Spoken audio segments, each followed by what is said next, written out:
Alrighty. Diburei Emunah.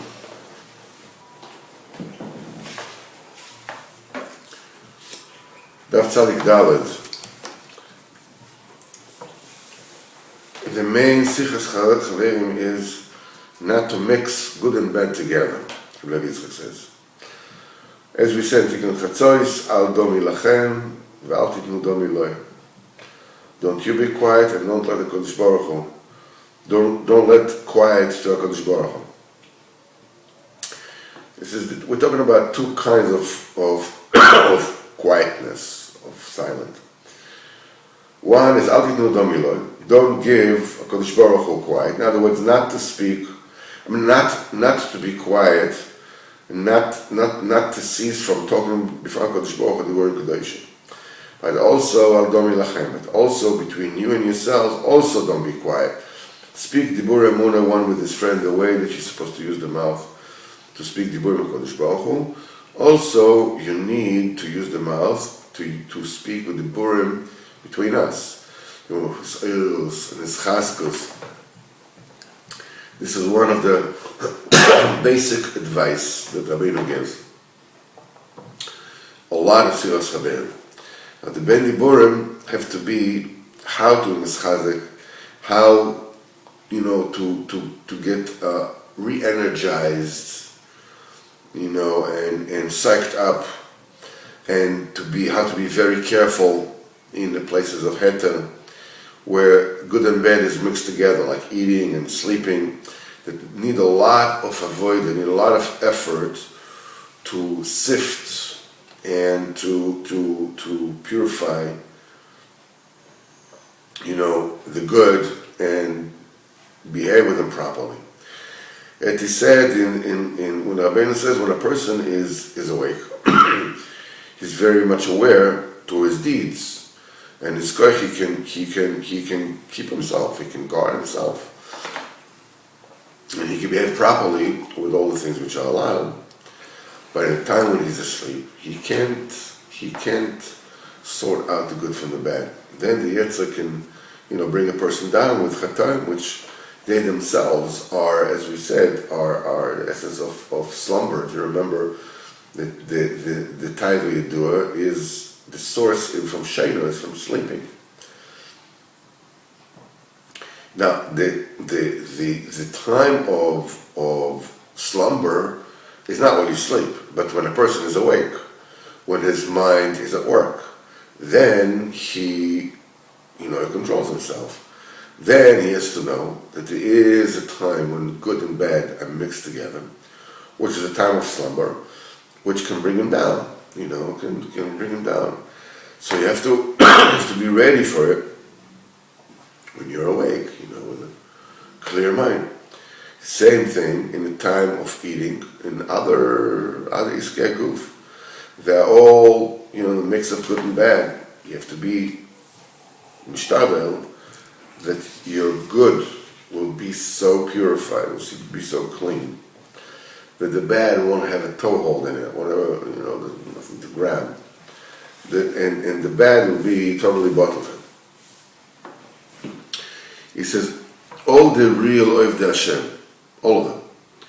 The start of the Avodah was always care and zehirus in Yonim where the good and bad is mixed together. Maybe Kedusha, also the other Yonim, so everything should be for the sake of Hashem Yisbarach. So Baba Mishtaranatz was Yosem as a child already. His mother, who was the daughter of Chirin Ruv, she passed away very close to his birth. And his father, Naftali Herz, was still in Giman.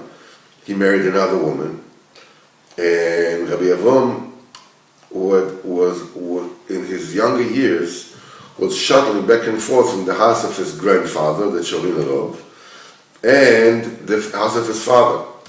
Now in Chirin, he said a few good years, and he learned Ochas Chaim, he learned how to live by the children of Ruf. Between other things, he told him not to eat lunch except by Rabbi Avram Berni, who was the grandson of Rabbeinu. And Sotaka, in other words, not to acquiesce to go to anybody for lunch except for him.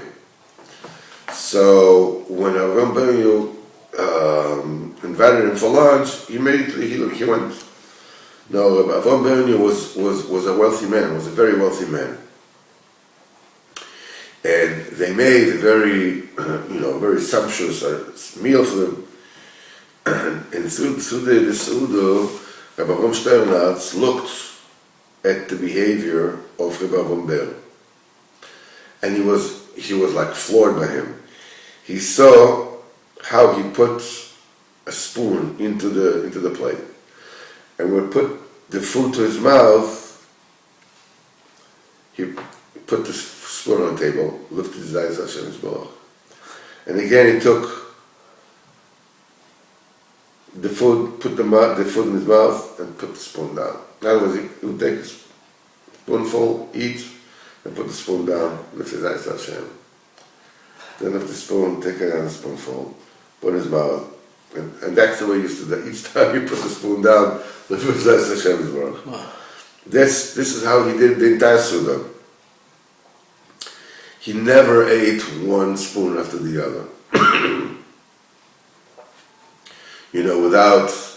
Without stopping, without lifting his hand to Hashem's Baruch with shtekikus and kisufim and longing. And Rabbi Avram was very spoiled from this and other. When he told it to the children of Rov, he said, "This is why I suggested you should go to eat by him, because I know how Rabbi Avram Berni, the way he eats. I wanted you to learn from him how to eat."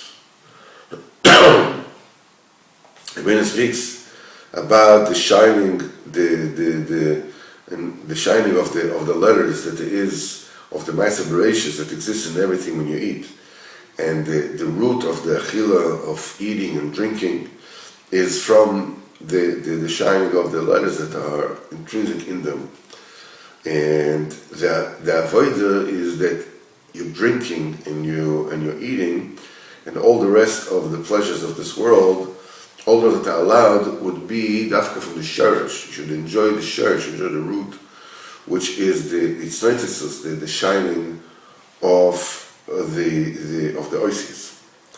Supposedly, a person eats sudas kosher mahadrin, what could be bad?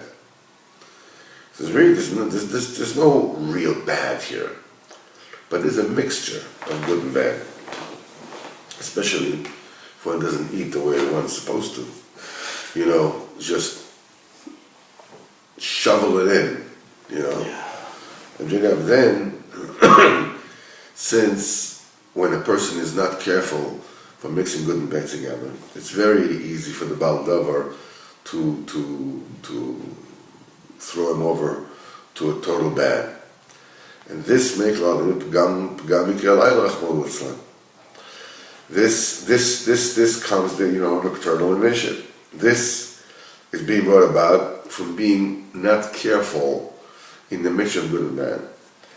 He says, Omnam, the actual, nocturnal emission is a pgam, a total bad, mamash.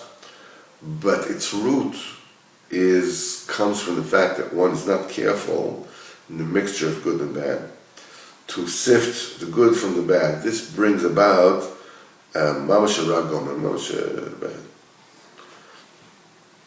Again, we have to repeat it to ourselves. The only answer to come to this is to ask a lot from Hashem's Baruch, to be saved from bad, to be able to sort out the good out of the bad perfectly.